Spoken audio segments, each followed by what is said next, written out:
हरतालिका व्रत के नियम। हरतालिका तीज व्रत निर्जला और बिना कुछ खाए पिए रखा जाता है। इस व्रत में पूरे दिन अन्नजल कुछ भी ग्रहण नहीं करना होता है।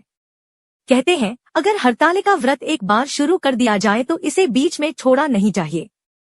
इस व्रत में रात में सोना नहीं चाहिए। व्रत की रात भजन कीर्तन करना चाहिए और अगले दिन सुबह स्नान के बाद पुनः पूजा करके व्रत खोलना चाहिए।